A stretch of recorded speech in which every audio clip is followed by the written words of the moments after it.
Satoshi Call, seu resumo semanal do mundo cripto.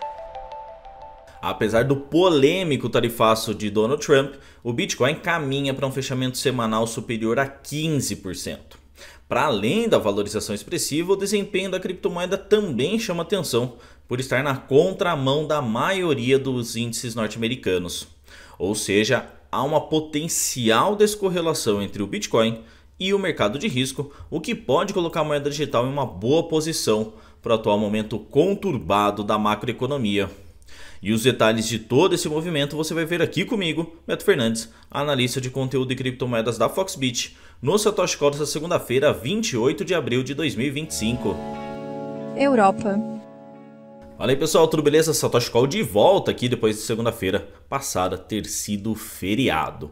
E a gente volta aqui comentando sobre macroeconomia, mercado de criptomoedas e tudo que você precisa saber aqui para ficar bem informado para fazer seus investimentos. No caso, a gente abre aqui falando de macroeconomia, que por sinal vai ser bem rapidinho, porque a gente não teve grandes indicadores macroeconômicos na última semana. E para essa aqui também teremos indicadores importantes, mas não aquela bateria que fica a semana toda, né? Então, começando pela zona do euro, a gente teve os dados do PMI, o Índice Gerente de Compras. Para o setor industrial, a gente teve uma notícia positiva, né? Foi uma alta bem pequena na realidade, mas no contexto ela é muito bem-vinda, né? No caso, ele sai de 48,6 para 48,7 agora em abril. A expectativa era de uma retração de 47,4. Então, mesmo que pequeno esse avanço, ele ainda é importante diante do que o mercado estava esperando. Mas, mesmo assim, acho que é importante frisar, a gente está em 48 pontos e mesmo com a alta, ainda assim abaixo dos 50. Ou seja, o setor industrial da zona do euro está em território de retração.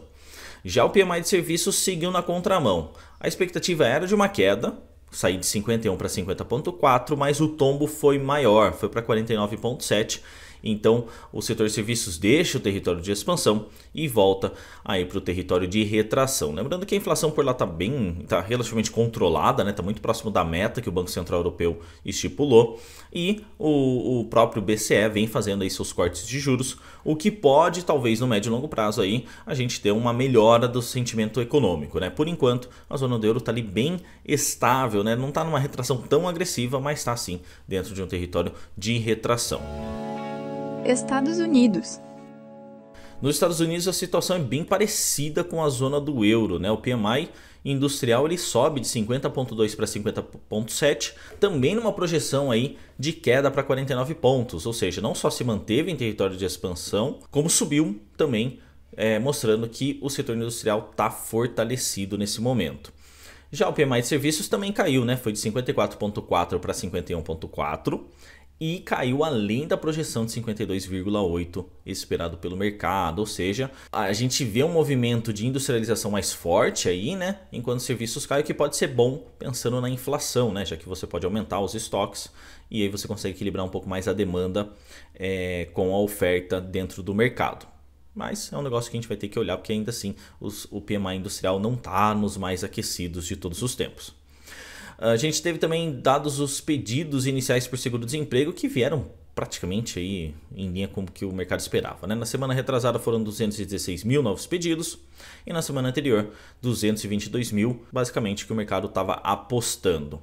Isso vai ficar um pouquinho mais claro quando a gente olhar na sexta-feira para os dados do payroll, né? Que vão vir aí sempre na última sexta-feira do mês, né? Como abril aqui a gente ainda tá rolando, né? A última sexta-feira em tese vai ser em maio mesmo, então a gente vai ter ali no dia 2 uma visão mais clara de como está o mercado de trabalho. O Fed já falou, né, que não dá mais muita atenção para o mercado de trabalho a nível de inflação, mas a gente sabe que isso pode trazer aí, pelo menos um ruído por parte do mercado financeiro que vai olhar para esse dado e pensar, poxa, talvez a gente esteja num contexto aí de maior demanda, maior consumo e consequentemente a gente pode ver uma inflação aumentar. Falando de inflação, a gente vai ter também dados do PCE essa semana, né? O índice de preços de bem de consumo norte-americano, que é o indicador favorito do Fed para medir a inflação, né? E aí talvez a gente tenha uma noção um pouquinho mais clara de como os tarifaços do Donald Trump vai estar influenciando a economia norte-americana. Inclusive, falando sobre tarifaço, Trump falou ontem que aquela pausa que ele deu de 90 dias para os países, né, com exceção da China, provavelmente não seriam estendidos, né? Ou seja, essa pausa aí bateu os 90 dias, as tarifas vão ser aplicadas e aí a gente vai ter um novo cenário para analisar, né? Porque nesse recorte a gente vai ter um recorte em duas etapas, né? O primeiro recorte do PCE com tarifaço chinês e um segundo recorte com tarifaço global, né? Caso o que o Trump está falando se concretize, né? A gente sabe que o Trump vai e volta em muitas decisões, isso traz muita complexidade para as operações e para o mercado financeiro, mas é o que a gente tem hoje para lidar.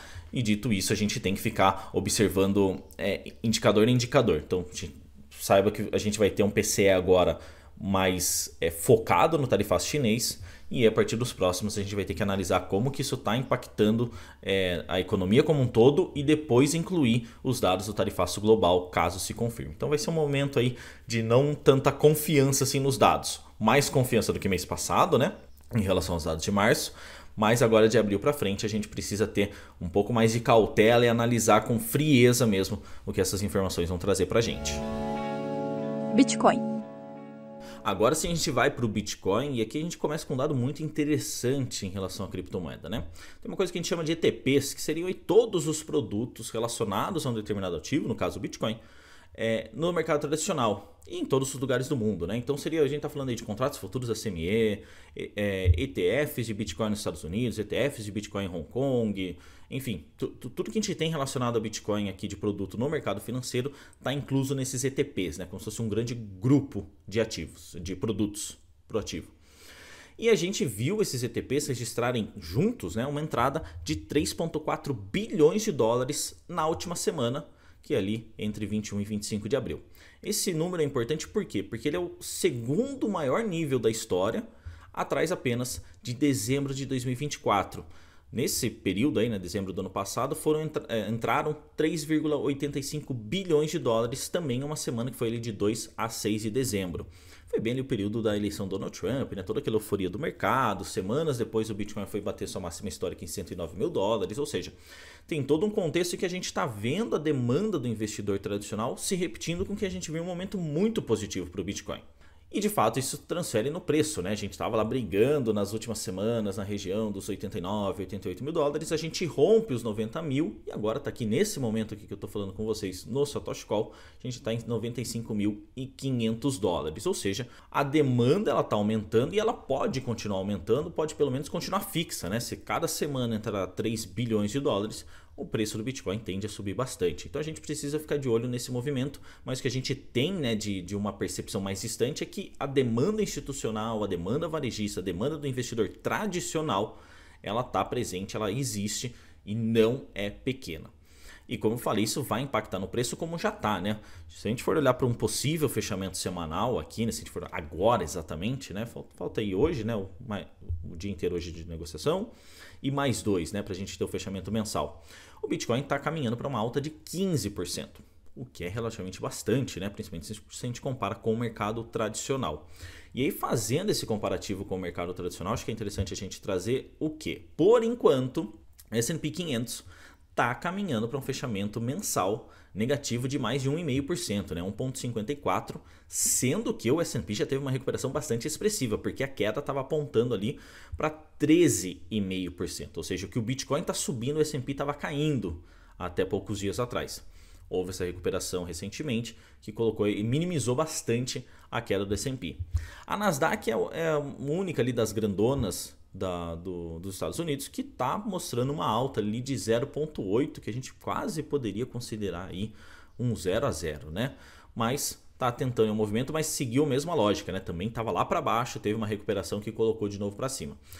E o Dow Jones, esse sim, está apanhando mais com uma queda, né, provável aí de 4,5%, mas também já chegou a estar perdendo 12,5% em abril.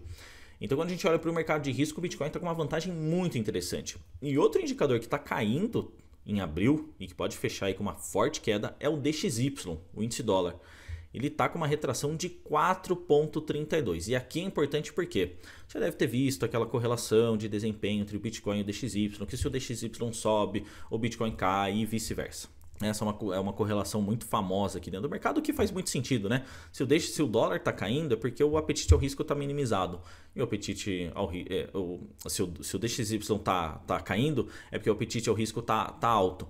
E se o DXY está em alta, é porque o apetite ao risco está em baixa. E nesse caso é o que a gente está vendo hoje, né? O Bitcoin sobe 15%, o DXY cai 4%. Ou seja, o apetite ao risco existe, enquanto a segurança está minimizada. Mas o que chama atenção nesse cenário é que as ações também estão caindo. O que isso mostra para a gente é de que a confiança com a economia norte-americana não está das maiores. Então não necessariamente a gente está com um aumento ao risco, mas talvez a credibilidade da economia norte-americana neste momento não seja da mais altas. E aí, consequentemente, os investidores vão para outros ativos, e um desses ativos, potencialmente, é o Bitcoin, como a gente está vendo nesse momento. Lembrando de novo, tem dados econômicos para sair essa semana, e tem mais 2 dias e meio para a gente poder fechar o mês, e isso vai trazer bastante informação para a gente, tanto para as bolsas norte-americanas, como também para o Bitcoin. A análise técnica do Bitcoin, você já sabe, vai estar disponível em vídeo lá no Telegram e no WhatsApp da Foxbit. O link vai estar aqui na descrição. Se inscreve nos canais para você poder acompanhar as notícias, análises e todas as novidades aí do mercado de criptomoedas. Pessoal, para a gente fechar aqui o nosso Satoshi Call, acho que é importante ter uma palavra para mim, pelo menos, que representa bem esse momento do Bitcoin, que é resiliência, né? O Bitcoin teve muitos momentos e muitos motivos para continuar sua queda de preços, né? Ficar lá negociando abaixo dos 90 mil dólares. E não é o que aconteceu, a gente está vendo o Bitcoin na casa dos 95.500, subindo 15% esse mês, enquanto as ações estão caindo. E aqui acho que tem, como eu falei agora há pouco, né? Tem um desempenho muito importante. A economia norte-americana, principalmente por conta do modo de fazer política do Trump, e até mesmo o tarifaço, entrou no modo de stand-by, em que a confiança com o desempenho econômico norte-americano é uma incerteza muito grande, né? Quando a gente pensa no tarifaço, o investidor ele olha hoje e fala, poxa, será que a Tesla vai continuar produzindo os carros elétricos no mesmo volume, com os mesmos resultados como era antes do tarifaço? Será que a Apple vai continuar desenvolvendo os iPhones, produzindo os iPhones da mesma forma? Enfim, será que a Nvidia vai continuar produzindo os chips da mesma forma que antes? Tem muita indecisão nesse momento de mercado. Então o investidor olha e fala, poxa, talvez eu estou querendo um risco, porque o tarifaço também está prejudicando minha percepção em relação ao dólar, né? Já que a economia norte-americana também não me está projetando algo muito positivo. E eu estou a fim de dar uma olhada no risco. E o que sobra no risco, então, se eu tiro o mercado norte-americano da frente, são ações de outros países, como a gente viu a zona do euro também não está a mais tracionada possível. Então a gente olha para o Bitcoin, né, para as criptomoedas. E o Bitcoin está abraçando aparentemente boa parte dessa demanda de risco, enquanto a economia norte-americana está mais enfraquecida, está com menos credibilidade. E isso tende a ser um movimento positivo para o Bitcoin, não só na narrativa dele de reserva de valor, que a gente já discutiu aqui, né, que tem muito potencial, mas ainda talvez não seja uma realidade, mas mostra uma maturidade muito forte de um ativo descentralizado, né, que ele atua sem a interferência de governos, de empresas. E isso traz uma certa tranquilidade, né? Se a gente for pensar, nossa, se eu tenho tanta incerteza na economia norte-americana, eu tenho uma certa incerteza com o Bitcoin, mas talvez o Bitcoin tenha menos incertezas hoje do que o que está acontecendo dentro dos Estados Unidos. Então o investidor aparentemente está migrando para o Bitcoin como uma alternativa ao risco, em vez de apostar na economia norte-americana, que não está com a sua credibilidade tradicional nesse momento.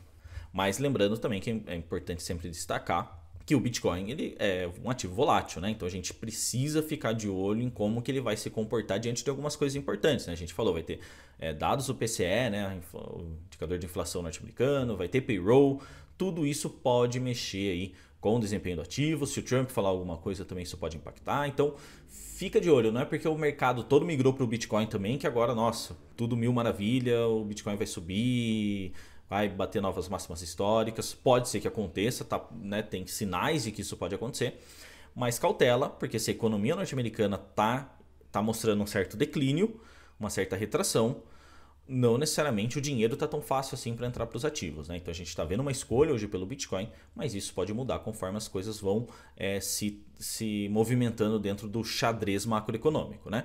Mas o que a gente observa é que o Bitcoin está muito bem posicionado nesse momento de mercado. E é isso aí, pessoal. Esse foi o Satoshi Call dessa segunda-feira, 28 de abril de 2025. Eu, Beto Fernandes, analista de conteúdo de criptomoedas da Foxbit, agradeço demais a audiência de vocês aqui comigo. E como você já sabe, A gente volta com o Satoshi Call na próxima segunda-feira, trazendo todas as novidades e análises aí da macroeconomia e também do mercado de criptomoedas. Valeu, pessoal, forte abraço e até lá!